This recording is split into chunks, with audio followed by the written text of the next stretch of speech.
Okay, well, not surprisingly, we will start with the situation in Gaza and in Israel. And our colleagues on the ground in Gaza have reported continued Israeli airstrikes on Gaza, as well as outgoing rocket and mortar fire by Palestinian groups into Israel. We continue to receive reports of significant displacement of Palestinians, with over 38,000 internally displaced people seeking protection in 48 schools run by UNRWA across the Gaza Strip. Over 2,500 people have been made homeless due to the destruction of their homes. 41 educational facilities, including schools, 2 kindergartens, and an UNRWA vocational center, and a higher educational facility have been damaged, according to our people on the ground. The power supply across Gaza has been reduced to 6 to 8 hours per day on average, with a number of feeder lines not functioning. That in turn disrupts the provisions of healthcare and other basic services, including water, hygiene, and sanitation. The UN's humanitarian coordinator, our colleague Lynn Hastings, has appealed to the Israeli authorities and Palestinian armed groups to immediately allow the UN and our humanitarian partners to bring in fuel, food, medical supplies, and to deploy humanitarian personnel in Gaza. All parties must always adhere to international humanitarian and human rights law, she said. The World Food Programme, for its part, has started providing emergency assistance for more than 51,000 people in North Gaza in response to the rising humanitarian needs.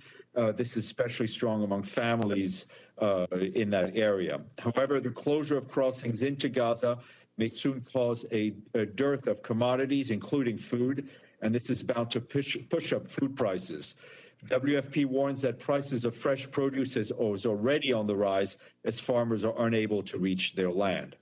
And we continue to actively engage all sides towards an immediate cessation of fire between Israelis and Palestinians. Our special coordinator, Tor Veneslan, is working tirelessly with all sides to restore calm. For his part, the Secretary General, as you saw in yesterday's meeting, continues to urge for a halt to the fighting, saying that fighting must stop. It must stop immediately. Rockets and mortars on one side and aerial and artillery bombardments on the other must stop. He said that the hostilities have already caused unconscionable death, immense suffering, and damage to vital infrastructure. The Secretary General added that he was appalled by the increasingly large number of Palestinian civil casualties, including many women and children, from Israeli strikes into Gaza. He said he also deplores Israeli fatalities from rockets launched from Gaza. Turning to Bougainville, the Secretary General welcomes the beginning this week of consultations between the government of Papua New Guinea and the autonomous Bougainville government. This follows the referendum on the political future of Bougainville that was held in late 2019. The consultations are an important step in the implementation of the Bougainville peace agreement, which the UN has consistently supported since its signing in 2001. And turning to Sudan, the Secretary General sent a pre-recorded video message to the International Conference to support Sudanese transition, which was hosted by the government of France. Mr. Guterres said we have a responsibility to help Sudan consolidate its democratic transition, rebuild its economy, and deliver sustainable peace and development for all its diverse society. The Secretary General commended the government of Sudan for undertaking a difficult economic reform for its peacemaking efforts with both the signatories and non-signatories of the Juba Peace Agreement. Mr. Guterres stressed the importance of donor support to help Sudan turn the page on its economic crisis. And to the south of Sudan and neighboring South Sudan, the Secretary General's Special Representative there, Nicholas Haysom, expressed alarm over the fresh escalation of violence in Pibor. He pointed to the likelihood of revenge attacks, to further displacement of thousands of civilians, and threats to the distribution of life-saving food aid.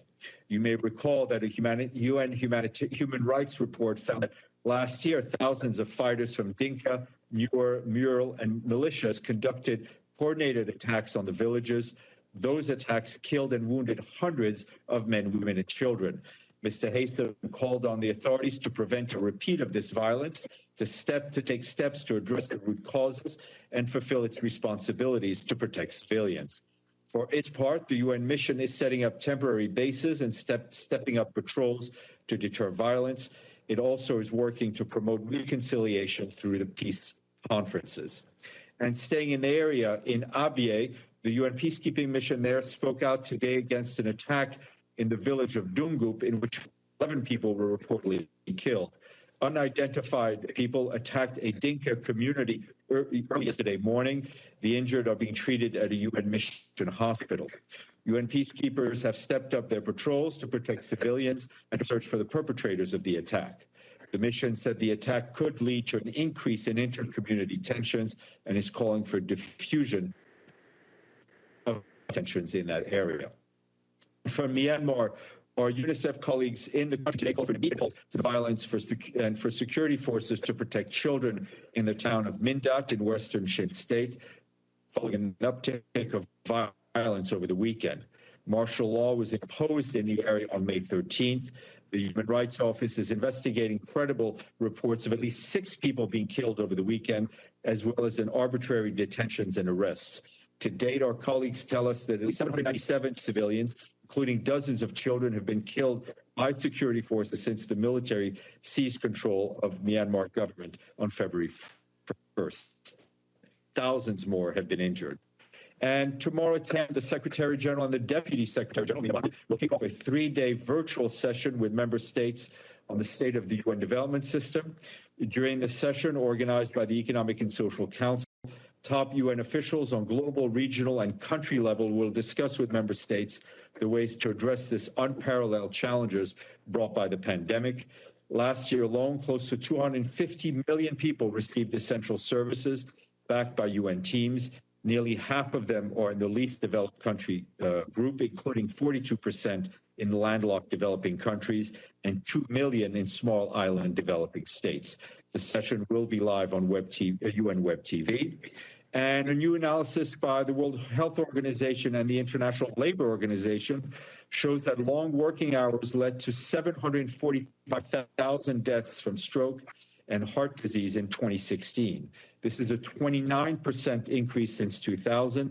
The study concludes that working 55 or more hours per week is associated with an estimated 35% higher risk of stroke and 17% higher risk of dying from ischemic heart disease compared with working 35 to 40 hours a week. A couple of Covax update for you. The Dominican Republic received its second batch of COVID-19 vaccines from the Covax facility on Friday. The resident coordinator from the UN, Mauricio Ramirez Villegas, welcomed this development and also receiving its second dose on Friday was Uruguay with more than 50,000 doses that will be used in the country's national vaccination campaign. Today marks the start of the 6th UN Global Road Safety Week. The so-called Love 30 campaign promoted during the week is calling on policymakers to limit speeds to 30 kilometers on streets where pedestrians, cyclists, and others who are most at risk from motorized traffic. This year, the week also aims to build momentum towards the launch of the global plan for the Decade of Action on Road Safety, which will be 2021 to 2030. Every year, more than 1.3 million people die in road traffic crashes. That's one person every 24 seconds. In high-income countries, 1 in 3 deaths on the road is attributed to speed. And today is the International Day Against Homophobia, Biphobia, and Transphobia. In his message for the day, the Secretary General says that the LGBTIQ plus people around the world face discrimination simply because of who they are. This has only worsened with the pandemic. Since the start of the pandemic, the UN has documented a worsening of discrimination, violence, hate speech, social and economic exclusion, stigma, and obstacles in accessing health care, education, employment, and basic services faced by the LGBTIQ plus community. The Secretary General said we need to take concrete steps to repeal discriminatory laws, address violence and discrimination based on sexual orientation, gender identity, and sex characteristics, and combat the root causes of these injustices. He calls for all of us to work together for an inclusive world where everyone can live free and equal in dignity and rights, no matter who they are, where they live, or whom they love. And today is also World Telecommunication and Information Society Day. And in a message for that day, Mr. Guterres notes that the digital technologies sustain life, work, health, and learning for billions of people. But he points out that in the face of the pandemic, businesses, governments, and the digital community have proven resilient and innovative, helping to protect lives and livelihoods. Yet, he says 3.7 billion people, that's almost half of the world's population, remain unconnected to the internet. And the majority of the people who are unconnected are women. A couple of events to flag for you.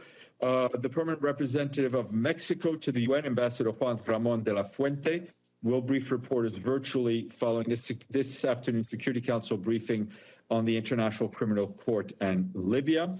And tomorrow at 11 o'clock in the press briefing room, there will be a briefing by Ambassador Stéphane Mimouni, the permanent representative of Algeria and chair of the Arab Group for the month of May. He will be joined by the Ambassador Abdou permanent representative of Niger and chair of the Organization of Islamic Cooperation Group for May. And the two will be joined by Ambassador Riyad Mansour, permanent observer of the State of Palestine to the UN. That will be in the room at 11 o'clock. So I've done my bit. Up to you now.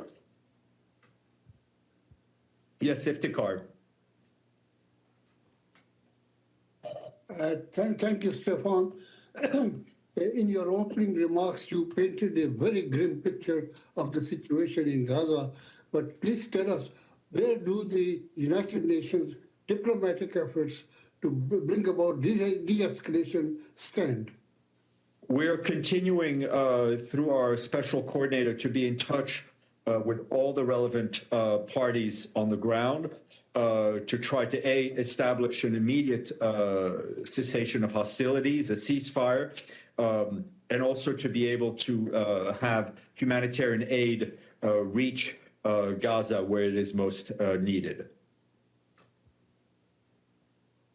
Any sign of progress? Well, I think, sadly, Iftikhar, I think you can answer that question for yourself. We're seeing the situation on the ground. For some reason, I can't see the room. So if there's a question in the room, thank you, take the mic. Thanks, Steph. It's Edie. A quick follow-up on what Iftikhar just asked.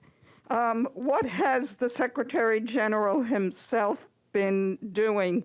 He said yesterday that the UN was actively engaging all sides. Is he himself engaged in this process?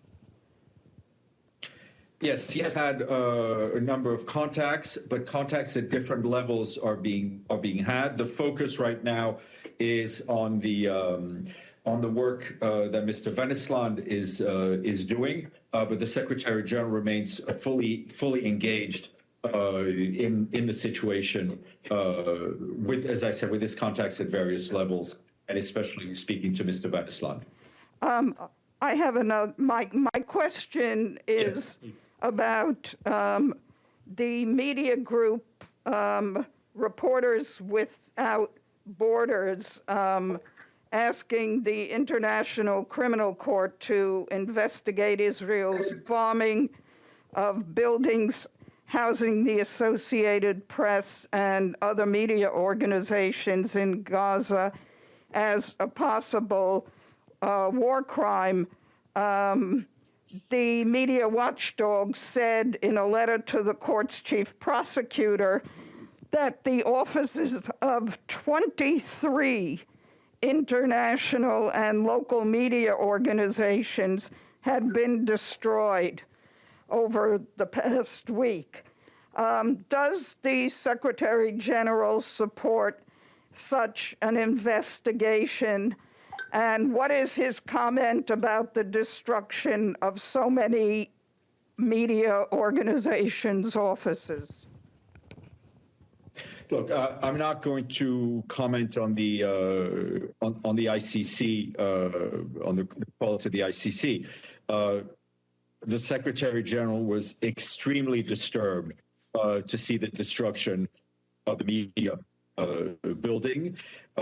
It is clear that journalists who operate in Gaza need to be able to do so without fear of harassment, destruction of their offices, and so forth. We don't have, and I think it would be we don't have any additional information about the incident, but I think it would be very important to elucidate what exactly happened. Okay. And what about a quick follow-up? I know you were just talking about the building that houses AP and Al Jazeera, but what about Reporters Without Borders saying the offices of 23 international and local organizations have been destroyed? Shouldn't that be investigated also? Completely, as well. I mean, I think nothing should be done to get in the way of journalists doing their work. All right. Hi, Steph. Can I ask a follow-up on? Yes, go ahead, Toby. Thanks. Yeah. Does the UN call on Israel to release the evidence that there were legitimate military targets in that building, or is that something that the UN needs to see from Israel? Look, I think clarity should be had into exactly what happened. And then, just as long as yeah, go ahead. And then I don't know who's behind. I think Chris is behind you, but go ahead, Toby. Go ahead. Can I have can we have an update on Christine Schraner-Bergner? U.S. announced new sanctions today. What's she doing? Where is she? And who's she talking to? Thank you. She's in Thailand. As you know, she had met with our Thai officials, I think, on Friday. She continues to be in touch with all relevant interlocutors, but no update on her travel as of now. Hi, Ms. Salome, go ahead. Stéphane, given the Secretary General's been engaged on the Middle East situation, and given he said that a unified statement from the Council would be helpful, I'm wondering if you can give us any insight into any conversations he's had with the United States. It's very clear from China and other sources in the Security Council that it's the U.S. that is resistant to this. Do you have any insight into what their objections are to the statements that are being proposed, and what's his reaction to that? Any reaction to that? What is he saying to the United States? Yeah, so nothing. Yeah, okay. Nothing no insights that I'm able to share with you at this point. I would restate the need for a very strong and unified voice from the Security Council, which we think would carry weight. Okay. Anybody else in the room, and then we'll go to the chat. I've got one more on. Can you hear me, Steph? Yeah, go ahead, Toby. Go ahead. The U.S. National Security Advisor, Jake Sullivan, has said the U.S. is doing quiet diplomacy, which does not sound like that's consistent with getting a unified voice out of the Security Council on this matter. Does the UN have a comment on that strategic difference? No, it's not for me to comment on the choices that member states make and how they engage in diplomacy. Beitul, and then we'll go Abdelhamid. Hi, Steph. Can you hear me? Perfectly. Hi, thank you. Steph, there's been also calls to set up an international protection mechanism for the Palestinian civilians, given the fact that there is no action from the Security Council following 3 meetings, and there is no de-escalation on the ground between the parties, despite the Secretary General's calls to end the fighting immediately. Is that something the Secretary General would support, this international protection mechanism? Well, our focus right now is on getting an immediate cessation of hostilities, of getting humanitarian aid, and then obviously trying to get a political process back on track. And I think, as the Secretary General said in his remarks, the longer this conflict goes on, the longer this cycle goes on, the more difficult it is to get to where we want to be, which is a two-state solution. Everything should be done to protect civilians, Palestinian civilians that are under in Gaza, and all civilians. But it is also, in terms of any mechanism, I think that's something that we'd have to see some sort of proposal from member states. Is that something he would support? Because I think we'd have to see, there are all sorts of media reports. I think we'd have to see what exactly is being proposed. Abdelhamid. Thank you, Stéphane. I have two questions on the speeches given by both the Secretary General and his special envoy, Mr. Winston. Mr. Winston said, in response to Hamas firing rockets, so Israel started bombardment. So he gave he was apologetic for Israel. He gave the excuse for Israel. When he knows, and you know, and everyone knows, it wasn't like that. It started in the Al-Aqsa Mosque and the Sheikh Jarrah neighborhood. That's the whole episode started. Why he has to say in response to Hamas firing rockets, Israel started bombardment. That means there is a reason for Israel to destroy Gaza, right? You can do the analysis of his. It's not analysis. No, let me finish. You're free to do the analysis. He reported on a certain amount of time. I mean, I think we can all spend a long time about who started what and when. For us, we're trying to be looking in the immediate, what the immediate needs, and that is a halt to the aerial bombardment and to the artillery into Gaza, halt of the rockets and the mortars coming out of Gaza. And your second question? I am just, again, I don't want you to answer, but I'm just questioning the sequence of events which didn't start by firing rockets. My second question about the speech of the Secretary, he kept calling on both parties. I call on everyone. So he put it like on equal footing, both a very strong, powerful state, a nuclear state like Israel, with air force, with airports, with so much firepower, equal with those militias who are firing primitive rockets. When he calls on both sides, that means they are on equal footing. That's my question. Why he does? I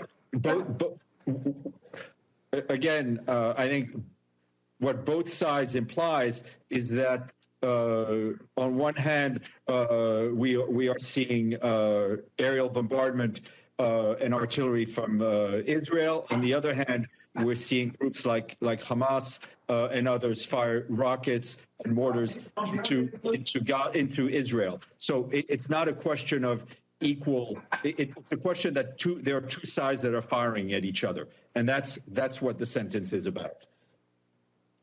So is killing 2 children equal to killing 51 children, Stéphane? I'm not